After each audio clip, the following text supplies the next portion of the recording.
જય શ્રી કૃષ્ણ બધાને ને જય માતાજી। તો આજે આપણે બનાવીશું સુવાની ભાજીમાંથી બનતા થેપલા બનાવીશું।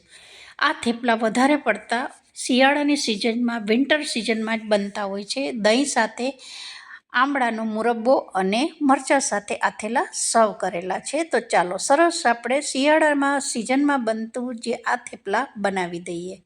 100 ગ્રામ સુવાની ભાજી લીધી છે, એને આ રીતે પાણીમાં પલાળી દીધી છે અને પછી આપણે એક ડાળખી મીઠો લીમડો નાખેલો છે અને થોડા અહીંયા ધાણા નાખેલા છે। ભાજીને સારી ત્રણેય વસ્તુને ધોઈ કોરી કરી દીધી છે। 1 ચમચી અહીંયા તેલ નાખ્યું છે। આદુ મરચાં અને લસણની પેસ્ટને તેલમાં શેકી દેવાની છે। આ કરવાથી શું થાય છે, જે તમારા થેપલા છે ને એકદમ સરસ સ્વાદિષ્ટ બને છે। કારણ કે આપણે જે આ ભાજીને બનાવીશું ને થેપલા ભાજીમાંથી બનતા એને એક તેલમાં શેકીને બનાવીશું, જેથી કરી અને એનો ગ્રીન કલર બી જળવાઈ રહેશે અને સ્વાદમાં બી આ થેપલા બહુ જ સરસ લાગતા હોય છે। તો હવે આદુ મરચાં લસણ સારા તેલમાં શેકાઈ ગયા, ત્યાર પછી સુવાની ભાજીને આ રીતે ઉમેરી દીધી છે।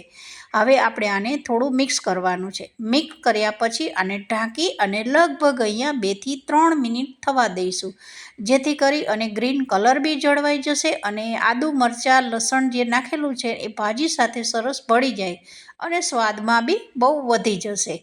હવે લગભગ 2 થી 3 મિનિટ થયા પછી તમે જોઈ શકો છો કે જે ભાજીનું પાણી હતું એ બધું એબ્ઝોર્બ થઈ ગયું છે। તો તમને અહીંયા આ પ્રોસેસ કરવાથી 3-4 ફાયદા થાય છે। એક તો અહીંયા ગ્રીન કલર જળવાઈ રહેશે, બીજી વસ્તુ કે પાણી બિલકુલ રહ્યું નથી, પાણી બધું શોષાઈ ગયું છે। તો તમને લોટ બાંધવામાં બી બહુ જ ફાયદો રહેશે, કારણ કે આપણે હરેક વખતે થેપલા બનાવતા હોય છે તો લોટ અમુકવાર ઢીલો થઈ જતો હોય છે અને પછી આપણે લોટની ઉમેરતા જતા હોય છે અને પછી એ જે થેપલા હોય છે એ બેસ્વાદ બનતા હોય છે। તો હવે રેગ્યુલર મસાલા, 1 ચમચી તલ અને મીઠું, 1 ચમચી લાલ મરચું, 1 ચમચી ધાણા જીરું, 5 ચમચી હળદર, મસાલા તલ મીઠું સાથે નાખી 1 ચમચી ચાળેલો ચણાનો લોટ નાખેલો છે। લોટ નાખ્યા પછી 1 વાટકી ભરીને બાજરીનો લોટ લીધેલો છે। 1 વાટકી નોર્મલ રોટલીનો લોટ લીધો છે। આ ત્રણેય લોટને ચાળી અને પછી જ આ રીતે વાટકી ભરેલી છે। સ્વાદ અનુસાર અહીંયા ગરમ મસાલો નાખેલો છે અને ગોળનું પાણી તૈયાર કરીને રાખી દીધેલું તે। ત્યાર પછી 1 ચમચી ખાટું દહીં નાખ્યું છે, ચપટીક અજમો નાખેલો છે અને હવે આપણે અહીંયા લોટ બાંધવાનો છે। જરૂર પૂરતું ગોળનું પાણી નાખીને લોટ બાંધતા જવાનું છે। ફ્રેન્ડ્સ, આ એટલા હેલ્ધી પરોઠા છે ને કે સવારમાં નાસ્તો તમે છોકરાઓને સ્કૂલમાં બી છુંદા સાથે આમળાના મુરબ્બા સાથે આપી શકો છો। હવે અહીંયા ગોળનું પાણી જરૂર પૂરતું જ લેવાનું છે, બહુ લોટ ઢીલો ન થઈ જાય એ વાતની ખાસ ધ્યાન રાખવાનું છે। તો હું અહીંયા એકદમ હલકા હાથે મસળીને આપણે લોટને બાંધવાનો છે, કારણ કે આપણે અગાઉ 1 ચમચી દહીં બી નાખેલું છે, તો અહીંયા બહુ વધારે પડતું ગોળનું પાણીની જરૂર નહીં પડે। તો સરસ આપણો લોટ બંધાઈ ગયો છે અને આટલું પાણી અહીંયા બચેલું છે।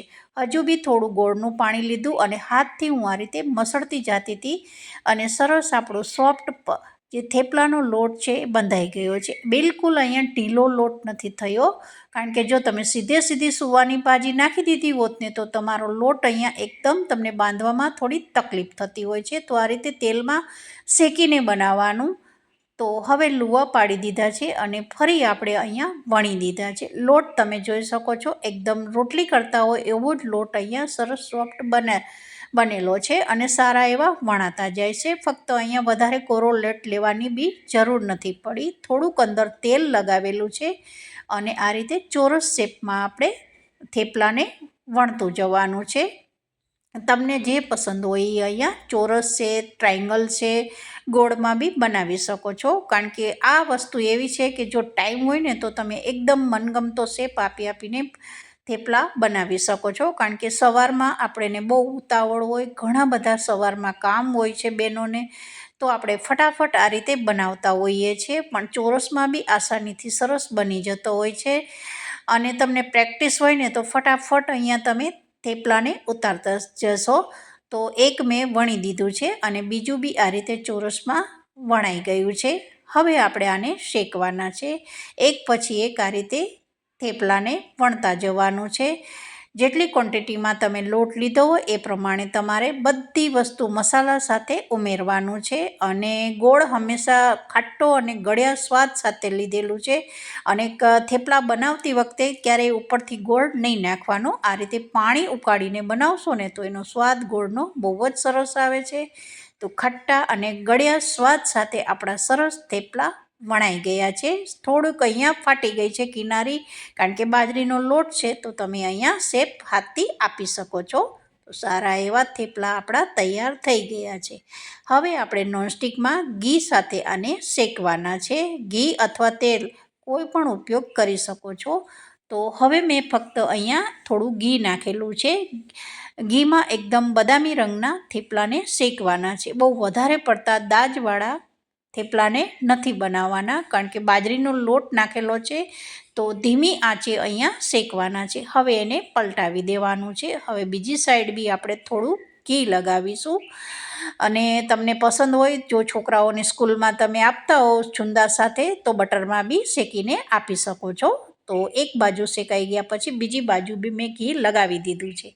ઘી લગાવ્યા પછી એને આ રીતે થોડોક પલટાવી દેવાનું છે. અને તમે જોઈ શકો છો કે સરસ દાણેદાર આપણા લાલાશ પડતા થેપલા તૈયાર થઈ ગયા છે. જે રીતે આપણે મેથીના થેપલા બનાવતા હોય એ જ રીતે બનાવવાના છે, પણ આપણે આ રીતે શેકીને, તમે તેલમાં શેકીને સુવાની ભાજીના બનાવશો ને તો એનો સ્વાદ અનેક ગણો વધી જતો હોય છે.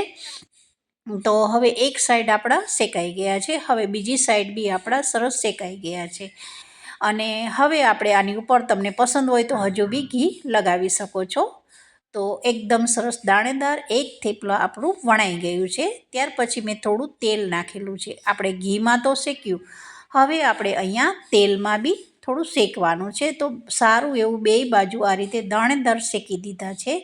તો ફ્રેન્ડ્સ, વિડીયો પસંદ આવે તો એક લાઈક કરજો. વધારે વિડીયો પસંદ આવી જાય તો વિધિ કિચનને સબસ્ક્રાઈબ કરી દેજો. તો મુરબ્બો છે આમળાનો, ને ખાટું દહીં છે, અને આથેલા મરચાં સાથે મેં સર્વ કરેલું છે. તો બધાને જય શ્રી કૃષ્ણ.